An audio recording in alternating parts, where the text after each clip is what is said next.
Okay. Good afternoon, everybody. We really are getting into the graveyard shift now. So although I cannot see you, I'm going to trust that you're going to stand up, shake your arms, shake your legs, do a bit of neck stretching just to get yourself fit and ready for the session this afternoon. I'm really excited for the presentation. We were just chatting backstage now about what Buyani is going to be covering. So I do believe it will engage you and keep you interested throughout. So Buyani Zwane is the CEO of NOC, No Ordinary Corporation, in partnership with Breakthrough Development South Africa. We are going to look at ethical leadership, the path to attaining inclusive and sustainable growth for the African continent 2020 and beyond. And I do not think there could be a better time or more appropriate time for us to have this discussion. So, Buyani, it's over to you. Thank you. Thank you so very much. It's an absolute pleasure to be able to connect with everybody as we're doing it live right now. I am obviously making contact with you from Edenvale, which is where we are located as Breakthrough Development together with No Ordinary Corporation. I will be sharing some information through to you, which is going to be by way of our presentation slides. They're going to be coming up on live. But I think it's also useful to just paint a picture before I get started. My engagements in the space of leadership have been for the last 3 decades around what happens in the private sector as well as in the public sector.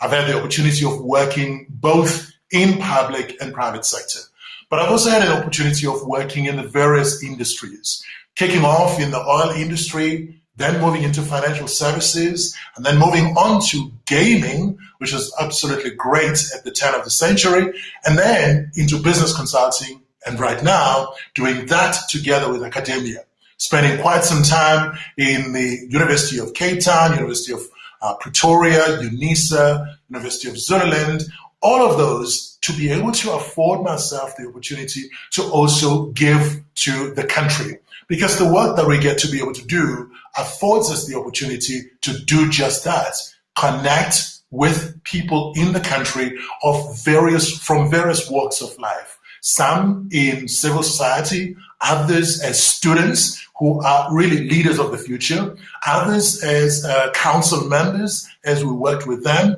some nominated, as it were, by various ministers, but also people that are there because the various bodies of students' convocations have deemed it necessary for them to be able to represent the future in the world of academia and academic leadership. I want to be able to share this, and I'm presenting that as a background bit of information to indicate that our engagement in the space of leadership and really thinking about ethical leadership as a pathway to attaining an inclusive growth for this country, for this continent, is not something that we're thumb-sucking. My most recent activity has been working with the national asset of the country, which is the World Heritage Site called Ismangaliso Wetland Park, which has been a part of the Department of Environmental Affairs for a good 8 years doing that. We've got a good sense of what executive authority looks for in terms of governance, and we also have an appreciation of accounting authority as well as accounting officers, which are things that have been brought through as being extremely critical in the space of ensuring ethical governance, so that SCOPA in government, which is the organization that has been set aside to be able to check what's happening at a governance level and the utilization of the resources made available by the state through Treasury for various bodies, as it were. Now, what I'm going to be sharing with you is going to be taking us through to what's happening in the world of business, what's happening in public society, so in public enterprises. A short while ago, in fact, last week, we got to be able to pay homage, as it were, to one of the key leaders in our country who really kept us true to our constitution in terms of being the Auditor General of South Africa, when he was laid to rest after passing on a twin day, the 11th of the 11th, 2020, there was something about him that really resonated with the fact that his parents gave him the name Tembegile, which means the trusted one. And that was someone that we really looked up to as a nation, as somebody who was keeping us on the straight and narrow, particularly in local government and to some extent in provincial and district government structures as well. And of course, SCOPA takes care of what's happening at a national level. With that, let me go into what is there in terms of our presentation. I want to be able to pull my presentation slides over to you so as to be able to make sure that that which I have laid up is available to everyone with my slides not pitching up. That's an interesting perspective. In terms of getting the slides on the screen, because I'm getting a whole lot of faces showing up here. It looks like some sort of tunnel. It has done that before. Yeah. I'm not sure how to get rid of it. Cindy, we need your expertise here, please. Yeah, Buyani, I don't think you should be clicking too much there. If you maybe just want to stop your sharing and then maybe try. Oh, did we lose him now? Okay. There we go. Your presentation. Put my camera back on. Right. And then go in you want to try your screen share again. That's what I'm attempting to do. All right. And then somehow something ain't happening. There we go.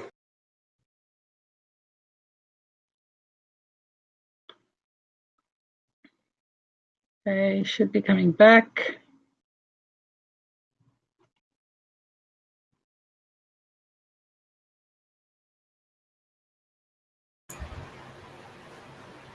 I actually think that we cursed him when we spoke about there being no issues. I see we've lost him. Let me try and get over. Okay. There he is. Well, let's see if we can share the presentation, because that's what we're after. Let's see if this one works. Yes. Wonderful. Perfect. Okay. Now, the theme is the path to attaining inclusive and sustainable growth for the African continent and beyond. My name is Buyani Zwane. I am with Breakthrough Development with No Ordinary Corporation. And my role is that of cheerful engagement orchestrator. And what I want to be able to kick off with is to share insight that is truly vital in terms of ethical leadership. Ethical leadership in itself finds its roots from what we get from the Greeks in the analysis of leadership being something that begins from a base with empathy, which is called pathos, and then climbing up ethos, which has to do with ethics, and right at the top of it, we're dealing with logos, which has to do with logic. What I want to be able to kick off with is a clip that comes through from the work that my colleagues out at Franklin Covey put together with the work done by Stephen M.R. Covey on the speed of trust. And I trust that you'll be able to find that helpful as you go about it. So let's watch this. It's called The Speed of Trust.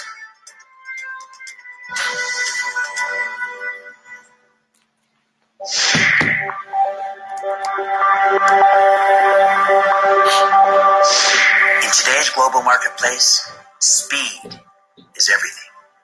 And in my experience, one thing creates speed more effectively than anything else. That one thing is trust. It's the hidden variable that changes everything. One time I hired a guide to take me fly fishing. While we were fishing, he asked me, "What do you see?" "I see a beautiful river." "Do you see any fish?" "No." Then he told me to put on a pair of polarized sunglasses. Suddenly, everything looked dramatically different. I could see through the water, and I could see fish, a lot of fish. Suddenly I saw enormous possibilities that I had not seen before. The fish were there all along, but until I put on the glasses, they were hidden. The speed of trust works the same way.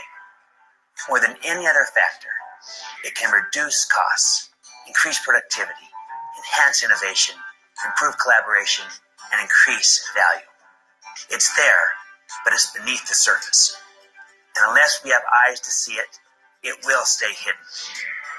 The speed of trust affects every organization, every relationship, every interaction, 24/7, 365 days a year.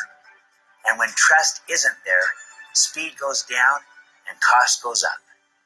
As noted author Francis Fukuyama has said, widespread distrust in a society imposes a kind of tax on all forms of economic activity, a tax that high-trust societies do not have to pay. Look at any organization. How much time and money are wasted on low-trust taxes like redundancy, bureaucracy, politics, and fraud? What kind of difference would it make if you were to eliminate those taxes and instead receive the dividends of high trust, such as better innovation, faster collaboration, and improved execution? Recently, Warren Buffett, the CEO of Berkshire Hathaway and one of the world's most trusted business leaders, acquired McLane, a $23 billion subsidiary of Walmart. Now, typically, a merger of this size takes a year or so to complete. It can also cost several $1 million as both sides work to verify and validate all kinds of information. But because both parties operated with high trust, the deal was made with one 2-hour meeting and a handshake, and it was completed in 29 days with no due diligence. Warren Buffett said, "We knew everything would be exactly as Walmart said it would be," and it was. Now granted, most of us aren't involved in Warren Buffett-sized deals, but the same principle applies in any relationship on any level. Jim is a vendor in New York City. Every morning he sets up his shop on the street. At one point, Jim realized that long lines at his shop were discouraging potential customers and causing people to take their business elsewhere. He realized that it was taking him much too long to make change for his customers. So Jim decided to put a basket full of change on the side of his stand and to trust his customers to make their own change. Make my own change. Sure, you know I can trust you. Sure, I can do that. Most customers responded to this trust by being completely honest, and many left him with a larger than normal tip. He was also able to move customers through twice as fast. As a result, he doubled his business with no additional cost, and his customers became more loyal because they liked being trusted. You can see the speed of trust in the success of companies like eBay. Pierre Omidyar, the company's founder, was asked about the most significant thing he's learned. He replied, "The remarkable fact that 135 million people have learned they can trust a complete stranger. That's had an incredible social impact. People have more in common than they think." You can also see the speed of trust in return to shareholders. A Watson-Wyatt study shows that total return to shareholders in high-trust organizations is almost 3 times higher than the return in low-trust organizations. This is really what I wanted us to be able to begin the conversation with. Way back in 1982, J&J, Johnson & Johnson, had to recall their Tylenol. And of course, the headlines that came through spoke to what had happened in terms of us having to change the way we consume medication. This is life and death. A trusted organization had, unfortunately, fallen into the trap of doing things which were good in terms of getting some returns, but ended up with a negative social return with general public, as it were. Now, think about it, and you would think that they've learned everything, but in 2010, they found themselves having to do yet another recall. And, I mean, exactly 28 years later, they're to be doing something that's really caused a significant concern around what it was that was happening in the organization.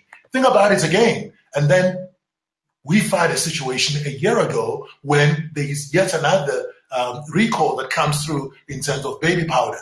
What's coming through in the headlines of December 2018 is about the organization that is so much trusted, finding itself having to be able to face potential lawsuits. In fact, ends up with real lawsuits. And then they get to be able to draw a line in December last year around what it was that was going on in terms of the asbestos scandal that had come with the baby powder and the test results that followed up from there.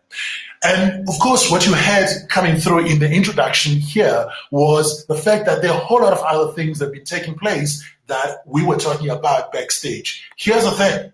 Zuckerberg gets to be called upon to be able to pick up some lessons coming through from one of the Facebook investors, asking for him to be able to ensure that he's truly truthful in what he does and how he presents his story.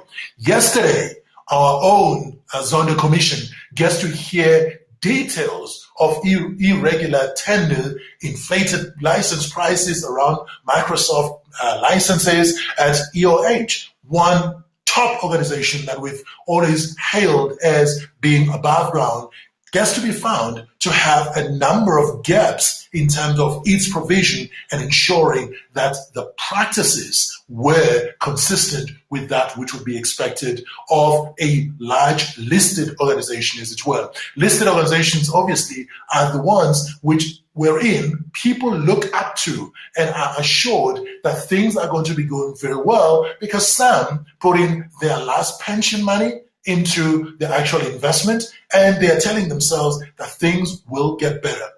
In the clip that I began the conversation with, I wanted us to be able to look into key possibilities that are there when, as it were, trust becomes the variable that brings us together. Trust from the customers, trust from society, trust from within the organization, and trust among the people who make up the organization. So let's take this discussion a little bit further. We talk about the importance of ethical leadership. The two are already speaking to the importance of an action. So there is a verb, there is an expectation of ethics being at the helm of what it is that we do. It's also speaking to the fact that we are going to be able to be above board. Every activity that we're engaging in is one that is going to be able to let people look into our organizations. All of the companies that are in this logistics space get to be looked at as being in a space where they can help ensure that whatever is put on the supply chain is actually something that should be received and believed to be as was promised in the advertisement that went out, in the sales spiel that was presented, as it were, by the sales executive, and in all that is contained on the websites that are communicating what it is that the organization does. It is important for us to be able to contemplate why is ethics important in business. One, we know for a fact that it is more profitable. In the clip that you just got to be able to see at the tail end of the presentation by Stephen M. Arcadi is a reference that 3 times more profitable are the companies that are trusted than those that are not trusted. So obviously, it is highly profitable to be ethical. Next thing to be able to consider is that it protects your brand and your reputation. Not so long ago, in fact, in 2006, when we were beginning to be able to look into the importance of ethics, we would be looking up to Johnson & Johnson as the most trusted company in the world based on its recall of what had happened in 1982. What we did not realize was that 4 years later, they would be falling into the same trap, which obviously dented the reputation of the organization. It is for us to ensure that everything we do is above board and the brand is protected by way in which we are taking care of our promise versus our delivery. That being the case, it becomes important for us to be able to take note. Ethics and doing business in an ethical manner is the right thing to do. Now, I want to be able to pause for a moment around this because often people get to be able to say ethics is about good and bad. No, it's not. It's about right versus wrong. It's about passing the sleep test, knowing fully well that the deal you just concluded and you were raving with your colleagues and you were raving with everybody else who would want to listen and even those who did not want to be able to listen. And when you went back home and you said you've concluded the deal, it was done the right way. If it's not done the right way, you know for a fact that you always have to be remembering the alibis of who was there, what was there, what else was happening around it, and always having to remember that makes it very clear that it was not the right thing to do. Fourth thing to be able to look into is that ethical business conduct increases customer trust and customer loyalty.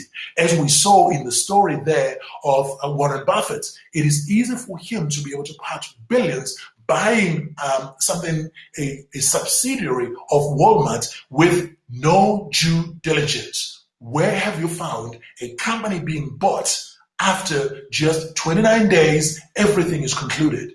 But because trust is high, it was easy to be able to get that going. It is vital for us as leaders to be able to look into short-term benefits should never outweigh long-term benefits.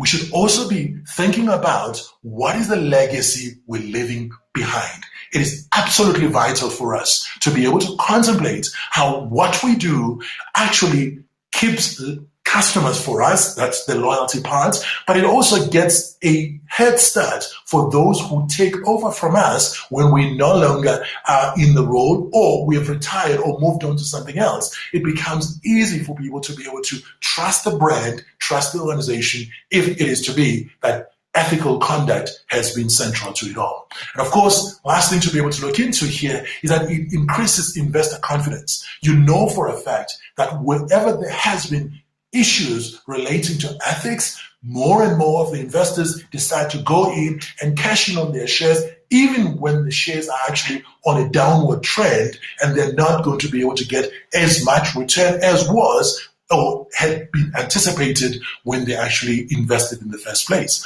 So it is crucial for us to be deliberate about ensuring that we maintain ethical conduct because we are going to be able to assure ourselves investors are going to be with us, customers are going to be with us, society is going to be able to embrace us, and our brand is going to continue growing.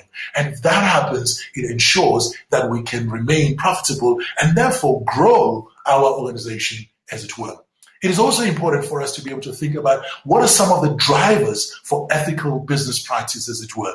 What has become very clear to me in my research is understanding that with so many corporate scandals, it's becoming very clear that ethical conduct is not a political story. It is happening as a thing that affects human beings all over. And also it challenges us to be one solid person at home, in society, in the corporate space. But corporate scandals, as they keep coming, as I was sharing the story that came out with the EOH CEO yesterday, confessing what was going on at the Zwane Commission, immediately it tells us we need to be able to keep our ears peeled, as it were, to check what truly is happening. The increased competition in the marketplace. People are out there. In fact, among others, the intelligence information is always going to be there. People will be snooping down and checking on your own business to be able to check if it is to be that there are things that you may very well be doing underhand. And if you're doing anything underhandedly, they would definitely want to be able to splash your story in the newspapers. Who wants that to be their story? I would like to challenge that it is for us an opportunity to be able to ensure that we maintain ethical conduct because doing good business is good for business. It is truly vital for us to be able to contemplate that. The next thing I would like us to be able to look into is that we also are beginning to have activist investors who are actually demanding specific conduct from us. They are telling us, if it is to be that we're messing up with the environment, they are going to withdraw their investment. They are telling us, if it is to be that what we do harms the people around, they're going to withdraw that. But if they also get to be able to hear that there have been some brown envelopes and there have been some things that have been done which aren't really above board. They want to pull that money, which then means that we would then, in our own organization, be forced to have to borrow money to keep the enterprise going. Whereas using other people's money in terms of investment helps us to have better equity. I believe that that's stuff that we need to be able to pay attention to. The fourth and very important factor is that customers are insisting on us being what we promise. I have yet to find a website of a company that does not include integrity as its value. And yet, we're finding there's a whole lot more forensic audits coming through.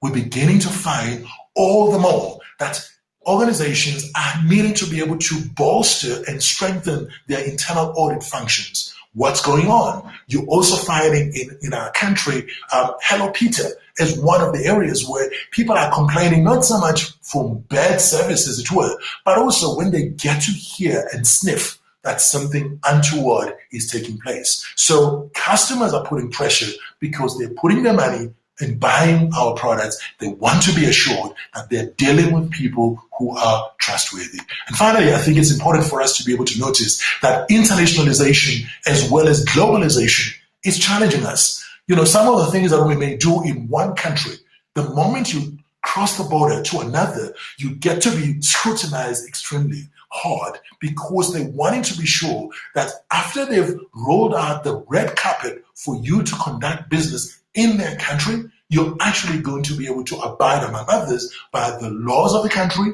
but also you will be maintain ethical behavior such that if there is to be any review of the work that you do, people would actually be able to look into it and say you have been a model citizen, and therefore they could even utilize you in inviting other companies into their country, as it were. Globalization has made it such that we actually are literally in a small village, because what happens in China gets to be broadcast right here in South Africa, gets to be broadcast in Rwanda right at the same time. It gets to be out in Nigeria, and Ghana, and everywhere else in the world with 24/7 news. Nothing we do is really outside of scrutiny. We may be able to buy certain journalists for some time to be able to not allow our stories to be out in the media, but that doesn't hold on for too long, because in a sense, we are beholden to those people to be able to ensure that they maintain the story. Of course, you also have to be investing in those people who are referred to as the jackal people, whose primary responsibility is to be able to smoothen the stories and they spin behind you. Spin is obviously not good for the organization. It was lovely for me to be able to just reflect on this as I was preparing for this conversation, that here is the president of the African Development Bank, Mr. Adesina, speaking quite clearly that we have to be impatient in moving Africa forward. And one way of moving Africa forward is to ensure that we've got ethical leaders in all sectors of society, whether it is civil society or it is private business or public enterprises. We need to be able to make sure that we are not robbing the ones who do not have access to authority, to powers, as it were, who may also not have financial backing to be able to have lawyers to be able to defend their case. It is vital that we make it more fashionable, in fact, more in vogue, to do business the right way in Africa.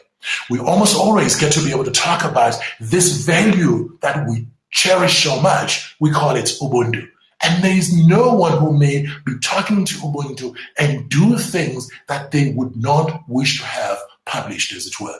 That is an indication that we are not doing things that we should be doing. Here is a crucial thing for us to be able to notice further. Ethical leadership from the Josephson Institute of Ethics says it is about how we meet the challenge of doing the right thing when that will cost us more than we want to pay.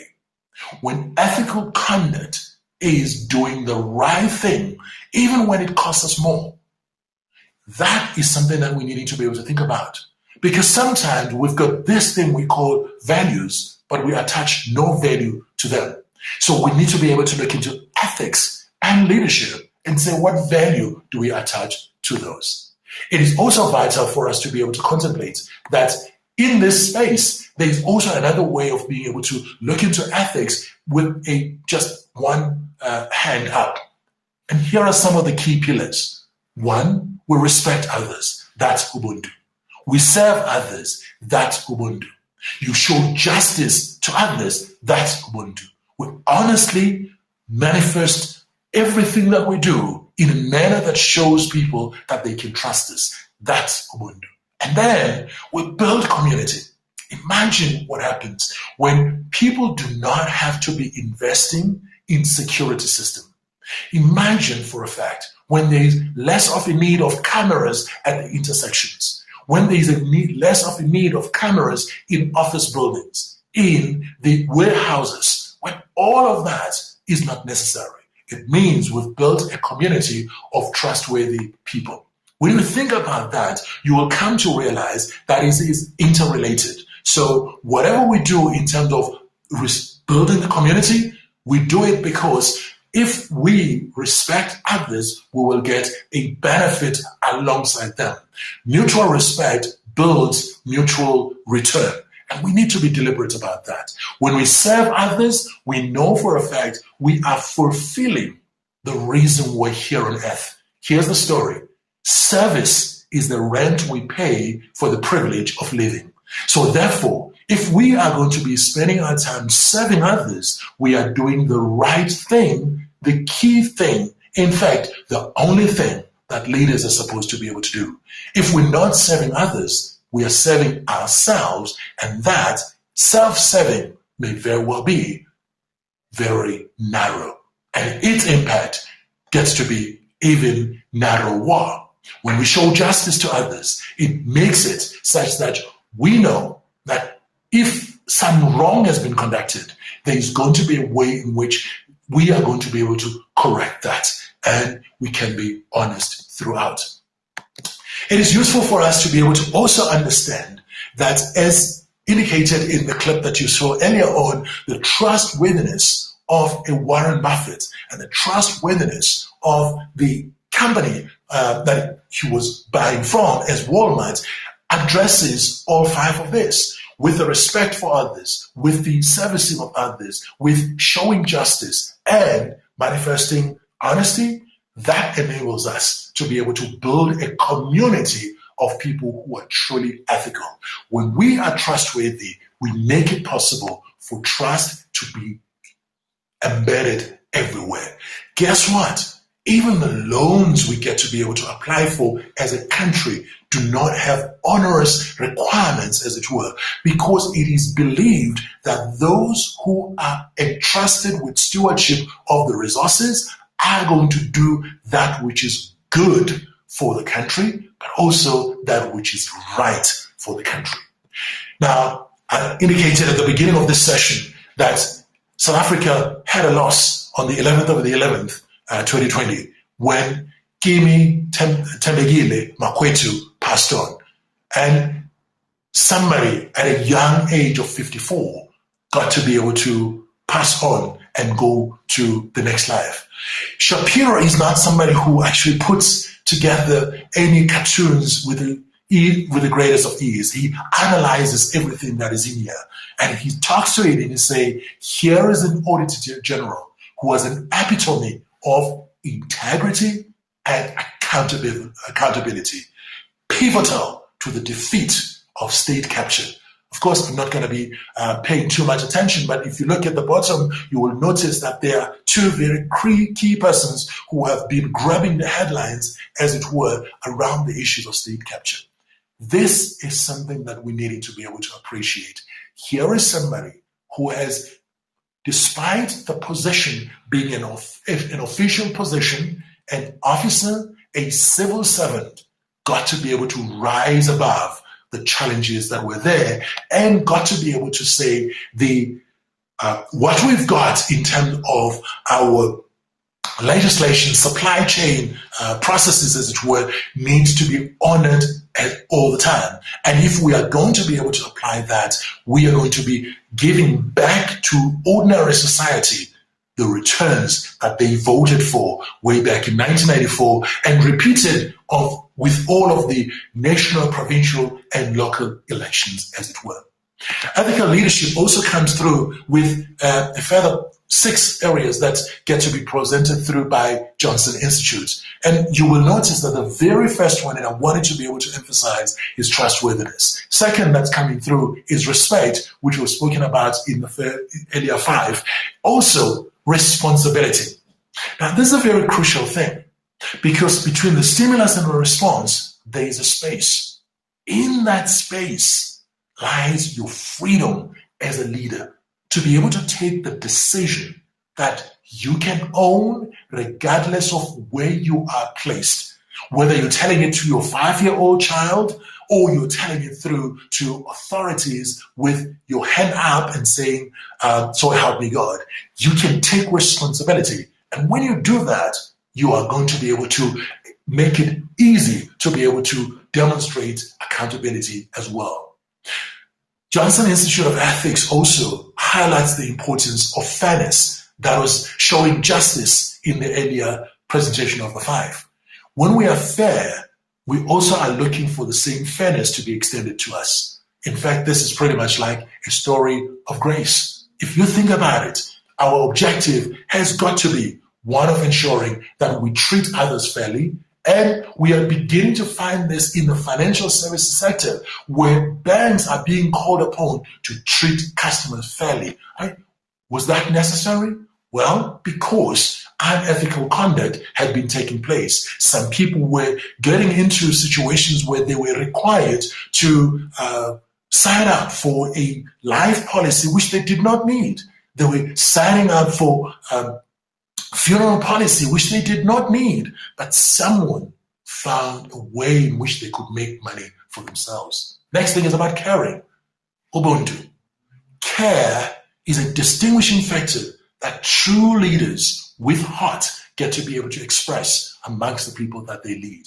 Again, if you look into the troika that makes for effective leadership from the Greeks, the starting point is pathos, which has to do with care, empathy, and then ethos, that has to do with ethics, and finally, logic. And in this space, we talk about citizenship. We want to be recognized as citizens. In fact, in an earlier writing, again coming through from the Greeks, it speaks about the fact that you've got all kinds of people, and some of them are referred to as idiots, people who really get to do things that don't make sense, because it's just the way they are doing it, and nobody's holding them accountable. But citizens, on the other hand, are the ones who think about how what they do ripples to others as well. Moving along, I think it's important to be able to borrow some insights that come through from Albert Schweitzer, who says, example is not the main thing in influencing others. It is the only thing. Therefore, ethical conduct is not the main thing in influencing others. It is the only thing. So as leaders, if we want to be able to be known as having created an environment where others can follow what we do, we need to be drawing from this. George MacDonald says, to be trusted is a greater compliment than being loved. Imagine that for a moment. Being trusted is a greater compliment than being loved. It says that people actually look into what you say and match it with what you do and believe that your word can be taken to the bank.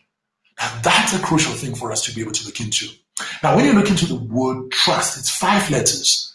But those who have given us the responsibility, who have signed us up as executives inside our organization, are actually entrusting us to create a future that they will have great returns from if we are deliberate in terms of what we do, if we are trustworthy in terms of what we do, but also we are diligent in looking after the resources that they put forward for us. Staying along with that, Ted Koppel, who was once an anchor on television, used to be able to say this, and I thought it was useful for us to be able to bring forth in this conversation.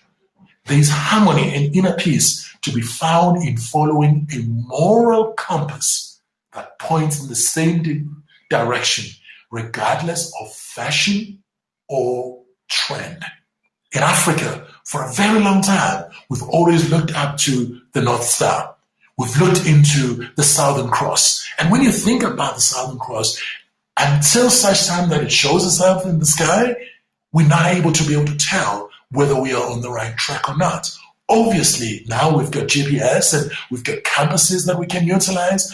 But in this continent, we've always been able to have things we could count on to be able to be relied upon.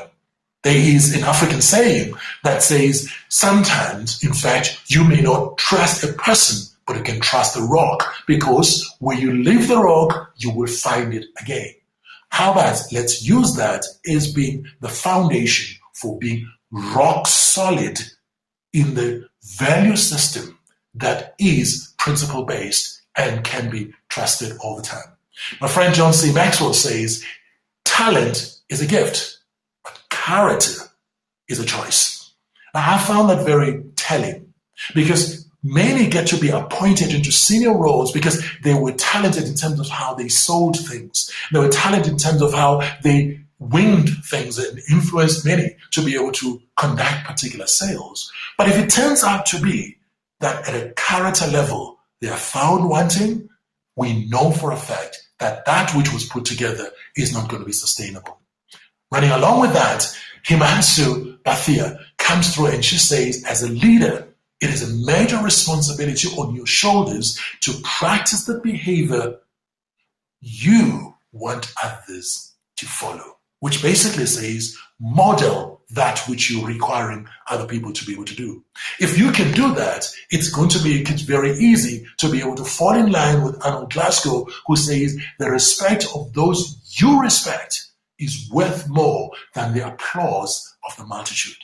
The respect of those you respect, whether they're in the board or they're outside of the board, but when they read stories about your organization, they get to be excited. That is worth more than the applause of the multitudes who may be doing things because they've been blinded to believe that you're serving them well when you are actually not. Warren Buffett, who we saw in the video clip, says you cannot be better you than you. It's a crucial thing for us to be able to look into. So often when we're in the workspace, we're seeing ourselves kind of like in competition with someone else. But the truth is, there's only one of you and there's only one of me. If I get to be the best version of me, others will follow and choose to be able to fall in line with the approach and the things that I've been able to do. Moving along with this, it is crucial for us to be able to say that lessons that come through from business can be carried through in the world of politics and vice versa. In developing economies, we know that politics influence much of what happens in economics, while in developed economies, economics drive what happens in politics. But it was useful for me to be able to think about, in Africa, Mo Ibrahim set up a prize way back in 2006, and it was a prize to be able to celebrate excellence in African leadership. It was awarded to former executive heads of states or government by an independent prize committee that consists of eminent figures. Guess what the criteria are? It is someone who has been an African executive head of state or government. They've already left the office, so there is a track record, there is a way of being able to establish that what they did is no longer something that they can cover up on. They were democratically elected, which means, much like is happening in the US, and they still took time to be able to get some concession coming through from the red side.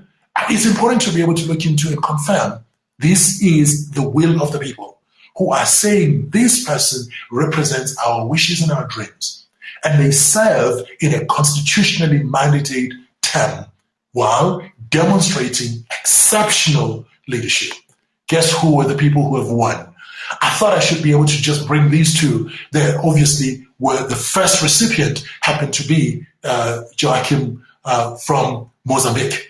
And when you look into the recognition that came through, in fact, almost to the day, on the 26th of November 2007, the presentation was given through to Joachim to be as the first recipient thereof.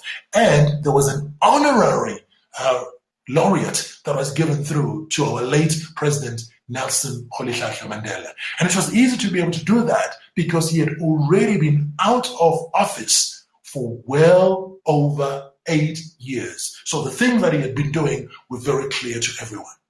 But think about it. One of the things that Botswana prides itself on is zero tolerance to corruption.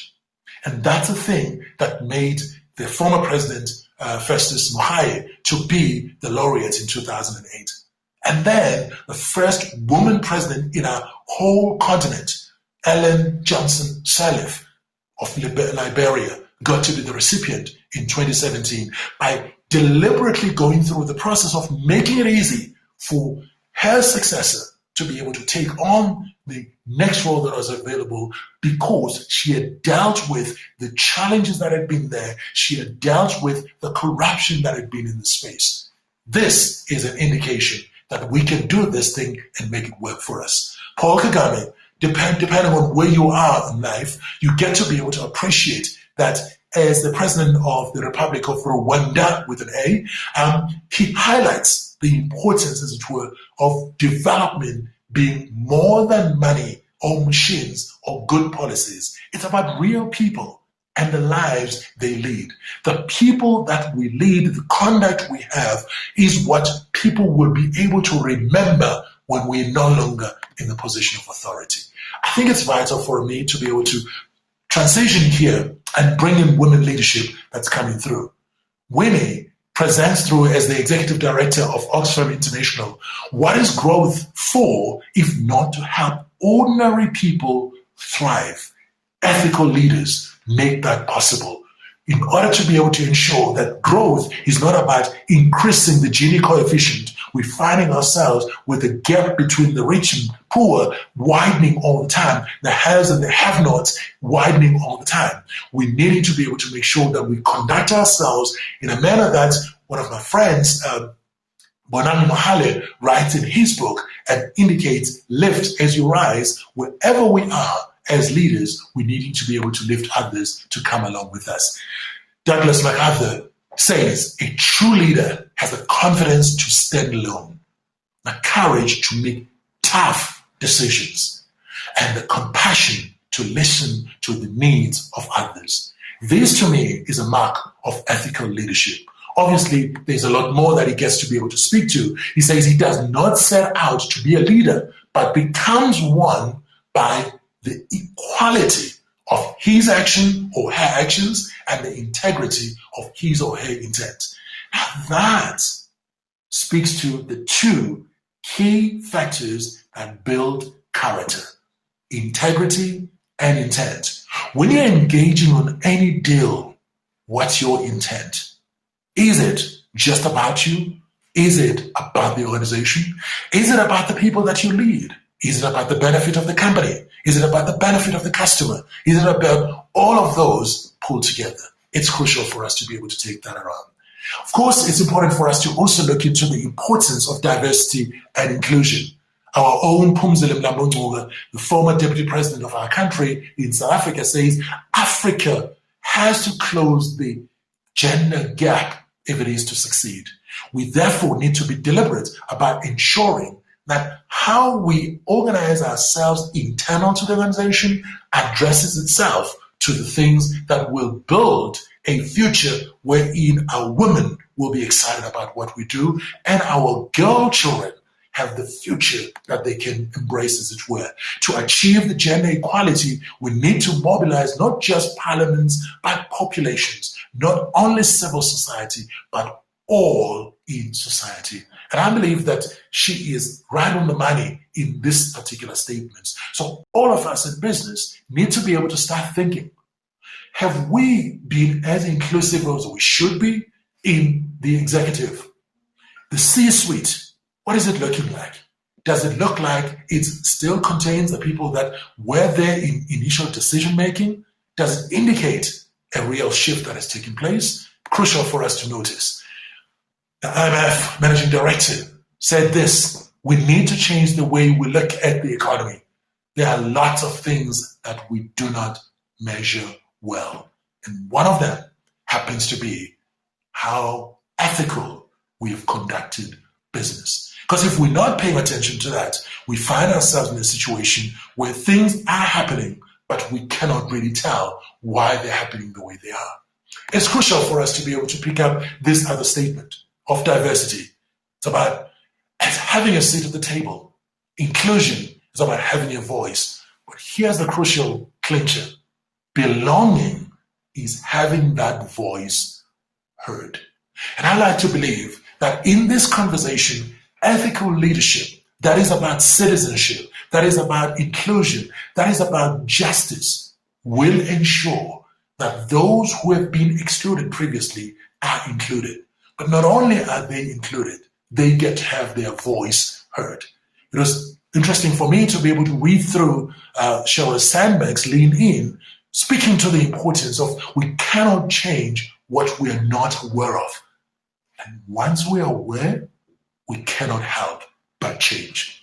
We cannot change ethics unless we become aware of it. But the moment we become aware of it, we will always be on the lookout for that which is not consistent with the principle and the values that we've put up.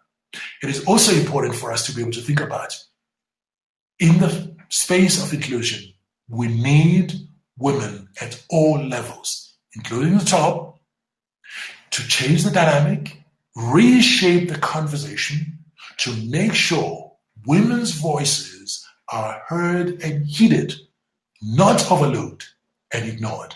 And I want to state this as being absolutely vital, because leadership is also about ensuring success that is sustainable. Ralph Waldo Emerson presents it this way, and I want to finish off as being the final message. To laugh often and much, to win the respect of intelligent people and the affection of children, with whom you can tell anything that you're doing and not have to doctor it, to earn the appreciation of honest critics and endure the betrayal of false friends, to find the best in others, to leave the world a bit better than you found it, to know even one life has breathed easier because you, my friend, have lived. This is to have succeeded. I want to believe that these are key messages that we can carry forward coming out of this conference. These are key messages that at SAPEX we can actually get those who are members into the organization begin to appreciate that we have legacy, and the bits we do in our own areas will shine a light into ethical conduct and make Africa the continent people want to come and do business in, because we are intolerant of people who are dishonest. I trust that you found some habit, some value in what has been communicated through to you. It came through from Aristotle. We are what we repeatedly do. Life, therefore, is about habits. Excellence is a habit. Alas, so is mediocrity. I want to believe that everybody who is a participant herein is choosing excellence. Ethical leadership is a mark of what ethical, true leadership from Africa is going to be. The moment we do that, we will reclaim Africa's greatness. Thank you so very much. Let's deal with the question. Thank you, Buyani. We have run out of time for questions. I think you got a bit passionate there, so we are over time. But can you hang around for a little while? And then people that would like to talk to you, if you go to the lounge, maybe sit at table 4. People can pop in and chat Wonderful. with you. I think that given the current situation that we're in and Africa at large is in, this really hits home and it hits hard. And I think that the message is it starts with you. As supply chain professionals, we have a big responsibility to make sure that we do right, we lead by example, and we encourage those that we work with, those that report to us, etc., to do the same thing. But if a little bit goes a long way. So start small, aim big. But yeah, I'll say it again, it all starts with you. With me. So all you supply chain professionals, we're watching out for you. Buyani, thank you so much for such an awesome presentation. Thanks, I'm sorry we don't have time for questions, but if you go into the lounge and sit table 4, the people can come and visit Thank you. you very much, Tanya. Have a great one. Thank you, everyone. I will do. Thank you. Everybody, quickly before you leave, if you can just do the poll, and then our next session starts in 4 minutes. So you guys have got 4 minutes for a bathroom break or a quick cup of coffee. Thank you so much. Great. Take care. Bye-bye.